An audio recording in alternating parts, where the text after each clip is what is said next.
Welcome to POS 571, Study Session 7, Karl Marx Theory of the State. Introduction. Karl Marx's theory of the state was basically the opposite of Hegel's theory of the state. That means that what Marx did was to turn the Hegelian dictate upside down and thereby arrive at a conclusion that essentially contradicted the opposition of Hegel's theory of the state.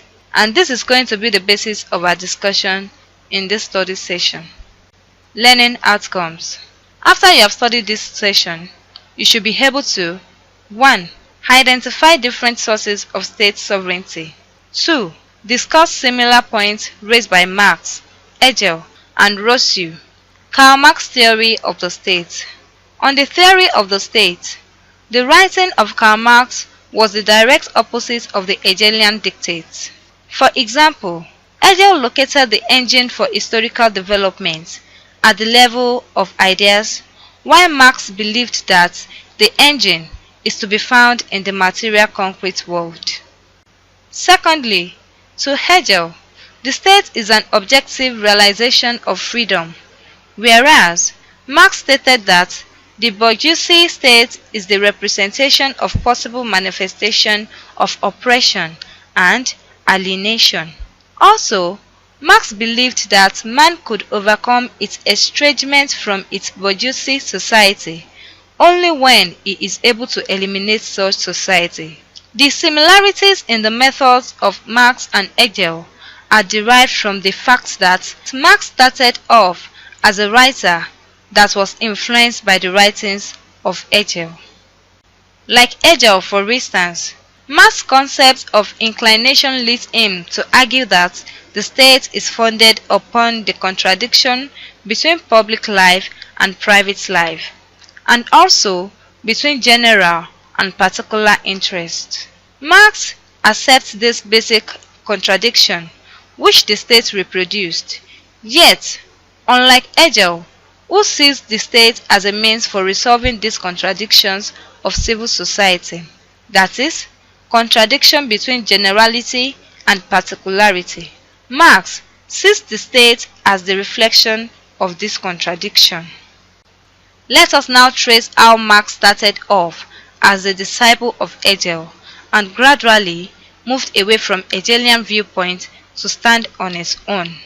Marx wrote later in his career, "It is superstitions to believe that civil life must be held together by the state when in reality the state is upheld by civil life." In Hegel's own formation, the state of civil society is the one in which you have an aggregation of individuals who more or less selfishly pursuing their own interests at the stage of human development. The state is therefore an artificial entity imposed on this diversity of human society. Moving away from Hegel, however, Marx writes in the Communist Manifesto, "Political power is the organized power by one class for oppressing another." In this argument, there are two ideas that were raised. They are 1. Political power as an instrument of oppression. 2. The idea that political power is made for a particular class.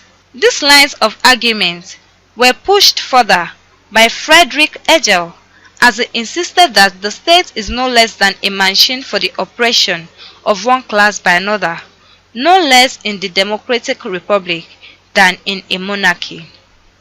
In the Hegel's theory of the state, there is a special repressive force which can only be replaced by another special repressive force. In his own contribution, Lenin, in his State and Revolution, goes back to Marx and Hegel to take from their aspects that emphasize the oppressive nature of the state, and he then justified the use of violence by another class to overthrow the ruling class. Link between Marx's theory of state and other theories. At this junction, we can trace and link the arguments of Marx on the theory of state with those of other theorists. 1. Max Weber placed emphasis on the monopoly of force as the defining element of the state. 2. Hobbes, with his definition of sovereign power as one that rests in the possession of the absolute force. In his argument, he said that you couldn't have a government without sword. 3. Rousseau equally relationally raised the idea which emphasized the need for compulsion, that one must be forced to be free.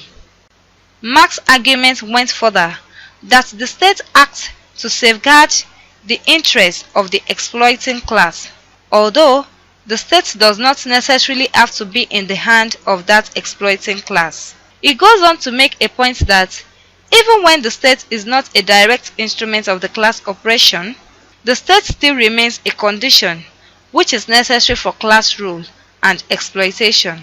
Marx and Engels.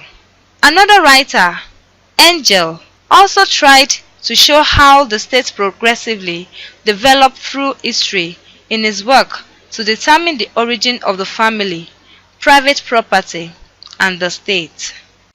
He suggested that the evolution of the state across time took the following stages. 1. We have the emergence of uniting society. 2. There emerges what he called the agrarian society. It was at this second stage that we have the beginning of private property, with people acquiring land that they called their own.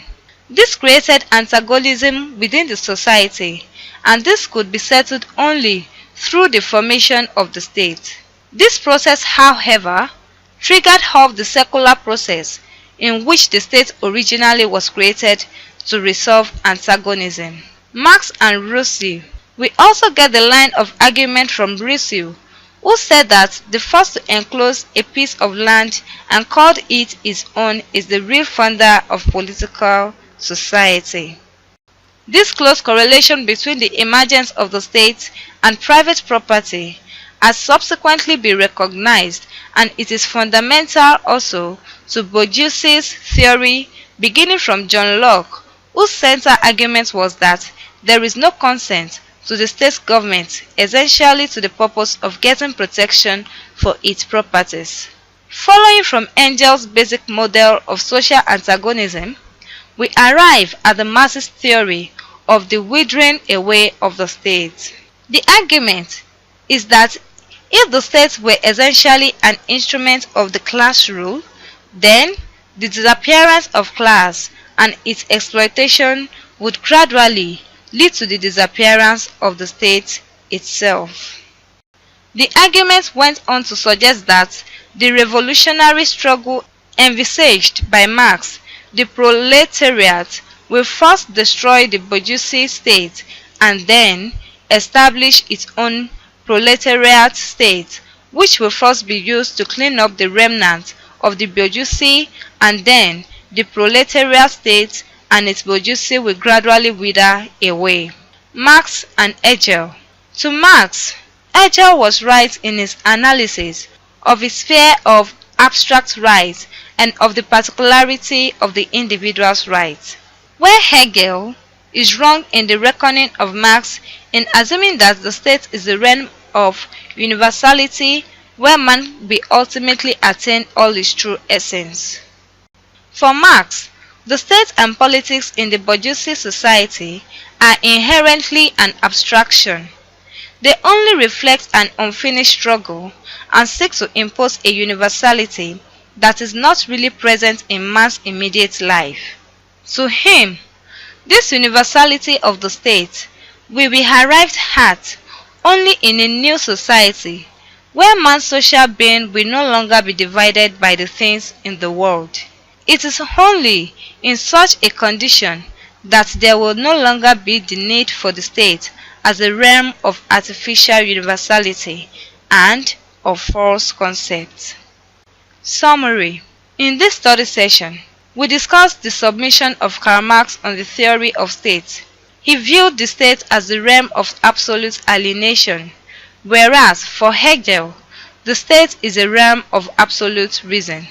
Hegel further argues that man overcomes its estrangement or alienation condition only when it comes to the realization that the state is no longer an external coercive force over him. For Marx, however, the freedom needed for man depends ultimately on the abolition of the state and the alienation of the class society. End of study session 7. Thanks for listening.